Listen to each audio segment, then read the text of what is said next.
पाकिस्तान और IMF के dialogue कामयाबी के साथ इख्तिताम पजीर हो गए, मुआहिदा हो चुका है। अब सिर्फ एक फॉर्मेलिटी मंजूरी होनी है जो कि जायज़ा इजलास में होगी और पाकिस्तान को $1.1 अरब मिल जाएंगे। लेकिन अगले माह क्या ये $1.1 अरब पाकिस्तान की इस वक्त इकॉनमी के मसले को हल कर देंगे? ज़ाहिर है कि नहीं, पाकिस्तान को एक बड़ा प्रोग्राम चाहिए होगा और 2-3 माह के बाद पाकिस्तान की हुकूमत 6, 7 या $8 अरब के प्रोग्राम के लिए जब अप्लाई करेगी तो उसको फिर बहुत सारी इस्लाहात पर भी काम करना होगा। जो IMF की शराइत हैं जिसमें प्राइवेटाइजेशन भी शामिल है, जिसमें टैक्स के मामलात को भी रीस्ट्रक्चर करना होगा, जिसमें महंगाई में भी इजाफा करना होगा। तो ओवरऑल पाकिस्तान के आने वाले हालात इस वक्त माशी तौर पर किस तरफ जा रहे हैं, इस हुकूमत के लिए कितने चैलेंजेस होंगे, डॉलर की कीमत को ये किस तरह से कंट्रोल करेगी और क्या मामलात आगे लेकर ये हुकूमत चलेगी, इस पर हम तफसील से गुफ्तगू करेंगे। अशफाक तौला साहब हमारे माशियात हैं, हमारे साथ मौजूद हैं। अशफाक साहब, बहुत शुक्रिया प्रोग्राम के लिए, आपने वक्त निकाला। ये $1.1 अरब तो पाकिस्तान को अगले माह मिल जाएंगे, लेकिन क्या ये पाकिस्तान की इकोनॉमी का कोई कुल वक्ती हल है? कितना ब्रीदिंग स्पेस ये पाकिस्तान को इस वक्त प्रोवाइड करेंगे और फिर आगे के जो मामलात हैं वो कितने मुश्किल होने जा रहे हैं? देखिए, ब्रीदिंग स्पेस तो ऑब्वियसली आपकी इशू तो डॉलर का ही है, आपको पता है। तो वो करंट अकाउंट डेफिसिट तो आपका सबसे बड़ा इस वक्त मैटर है और उसमें डेफिनेटली देखिए, अब ये तो मैं नहीं कह सकता कर्जा लेने के बाद की जी बड़ी खुशी की बात है, मगर ये एक कर्जा है जो आपको रिटर्न करना है। तो ये आज तो आपकी जाहिर बात है एक अच्छी आपको सांस मिल रही है, मगर ये सफोकेट करेगी आपको फ्यूचर में। फिल वक्त मेरा ख्याल है आपके जो रिजर्व्स हैं 8 अरब के, उसमें एक समझ लें एक स्पेस क्रिएट हो जाएगी $1.1 बिलियन की। बाय एंड लार्ज एक सर्टिफिकेशन है IMF की तरफ से कि जी ठीक है, आपने एक एग्रीमेंट किया था और उसके अहदाफ आपने पूरे कर लिए। तो ये एक अच्छी नवीद होती है दुनिया के लिए कि हाँ, हम इंटरनेशनल फोरम या लेवल पे जो भी मुआहदे करते हैं उसको हम बाकायदा तौर पे उसको अडेयर करते हैं। सही। तो बाकी इससे ज्यादा देखिए, मेरी बात सुने, आजकल वैसे भी स्टेट बैंक बाइंग स्प्री में है और बाई कर रहा होता है डॉलर मार्केट से भी, मगर ये डॉलर की वैल्यूएशन मेरा ख्याल है अगर सही कर लें तो पाकिस्तान के आधे से ज्यादा मसाइल कम हो जाएंगे और शायद आपको IMF से भी कंडीशन अच्छी मिल सकती हैं। डॉलर आपका इस वक्त 235 रुपए का होना चाहिए और ये आर्टिफिशियली 280 का ऊपर रखा हुआ है। अच्छा। स्टेट बैंक जब बाई करने निकलती है और लोग बैंकों को जब विंडो नहीं मिलती है तो स्टेट बैंक हायर रेट पे बाई कर रही है अपने रिजर्व को बिल्ड करने के लिए। ये मेरा ख्याल है नहीं होना चाहिए, क्योंकि स्टेट बैंक को भी अगर बाई करना है तो ऑप्टिमम लेवल पे करे, जो कि आराम से 260, 250, 260 में मिल सकता है। सही।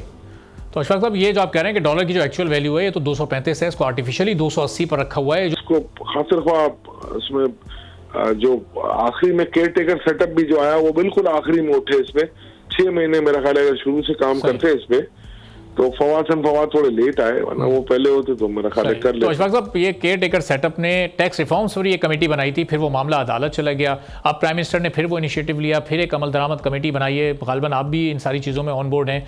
तो ये टैक्स रिफॉर्म्स इस वक्त किस नौयत के ज़रूरी हैं?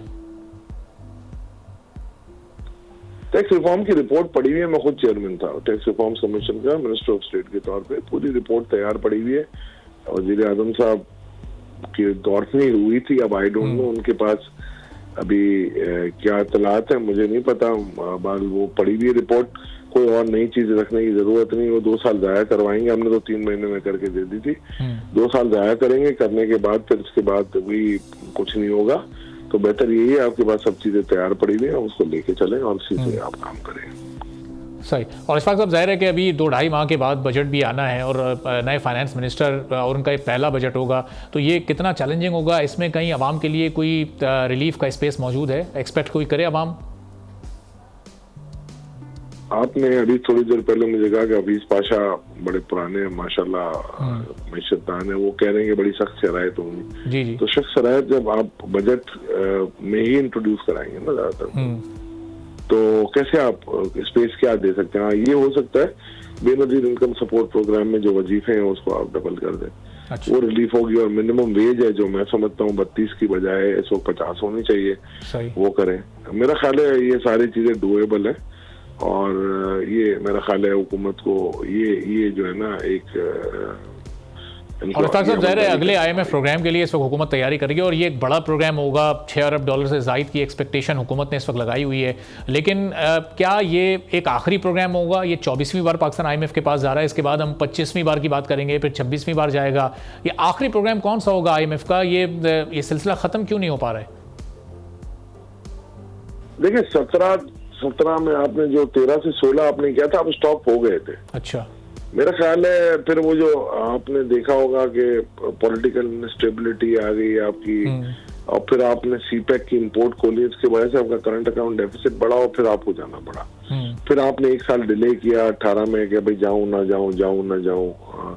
फिर इसके बाद जब आपने प्रोग्राम ले लिया तो फिर कोविड आ गया। कोविड में आपको रैपिड फाइनेंसिंग मिली, आपको मोरेटोरियम मिला, आपके एडवांटेज पे आया। Covid was a blessing in disguise for the last government. तो मैं ये समझता हूँ कि कुछ चीजें ऐसी हैं जो हमें देखनी पड़ेंगी कि आप इस प्रोग्राम को कैसे लेके चलें। आपको अपनी एक्सपोर्ट्स बढ़ानी पड़ेगी, आपको एग्रीकल्चर लैंड जो आपके पास है, SIFC जो काम कर रही है ना, उसको सही से लेके आगे चलना पड़ेगा। और वहां पर आप अगर सरप्लस एक्सपोर्ट कर देते हैं, जैसे इस मतलब आपको लग रहा है एग्रीकल्चर का, तो इंशाल्लाह अल्लाह ने चाहा तो मैं अल्लाह की जात से उम्मीद रखता हूँ आपकी जो इम्पोर्ट है वो आपको 54 to 55 बिलियन डॉलर के रेंज में रखनी पड़ेगी, और एक्सपोर्ट्स को आपको अगले 2 से 3 सालों में 40 बिलियन डॉलर पे लेके जाना पड़ेगा। रेमिटेंस पे आपको इंसेंटिवाइज करना पड़ेगा।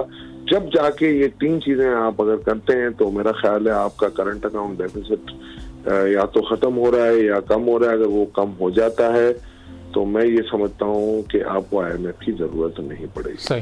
तो अशफाक साहब, ये SIFC का आपने जिक्र किया, गुज़िश्ता रोज़ भी एक एपेक्स कमेटी की मीटिंग हुई, प्राइम मिनिस्टर और सारे उसमें जो चीफ मिनिस्टर्स मौजूद थे। हम मीटिंग्स देख रहे हैं, 9-10 माह अब तक SIFC को बने हुए हो चुके हैं, अब तक इसके मुकम्मल समरात आवाम तक क्यों नहीं पहुँच पा रहे? वो कब मिलना शुरू होंगे?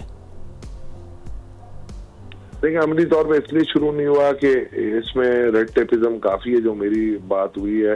इसमें सबसे ज्यादा जो डुएबल चीज है ना, वो आपकी एग्रीकल्चर है। और एग्रीकल्चर में ये कोशिश कर रहे हैं, काफी नोटेबल कंपनीज के साथ दे के भी आए हैं।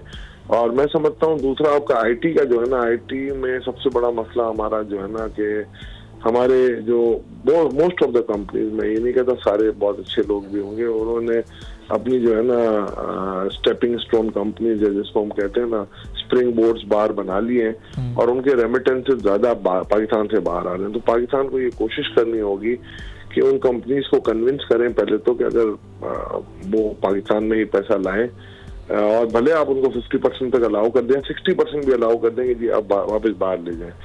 वो चाह रहे हैं कि 80% लेके जाएंगे, जो कि नामुमकिन है। पाकिस्तान का कोई फायदा नहीं होगा। तो इसलिए मैं ये समझ रहा हूँ कि अगर जो फ्रीलांसर भी हैं, हमें देखें UAE में सारे अकाउंट खुल जाते हैं और आराम से वहीं पे वो रेमिटेंसेस उतार देते हैं। तो इन चीजों को कर्व करना पड़ेगा। पहले तो मेरा ख्याल है कोशिश करनी चाहिए कि जी आप उनको अफाम तफहीम से और प्यार मोहब्बत से कर लें, मगर अगर फिर वो ना समझे तो फिर आपकी कानून की आपको अमलदारी करनी पड़ेगी। और ये बड़े पुराने हमने बात सुनी है कि जी कंट्री छोड़ के चले जाएंगे, तो यार मेरी बात सुने, जिसमें जाना है वो सिर्फ इस वजह से नहीं रुक सकता कि आप उनसे पैसे मांग रहे हो जिसपे आप टैक्स भी नहीं लगा रहे हो। तो ये डॉलर मांगने से अगर कोई कंट्री से चला जाता है तो मेरा ख्याल है हमें कोशिश करनी चाहिए, उसको रोकना चाहिए। मगर अगर किसी ने जाना ही है तो फिर अल्लाह ही हाफिज़ है। सब्सक्राइब करें और बेल दबाएं ताकि कोई खबर रह न जाए।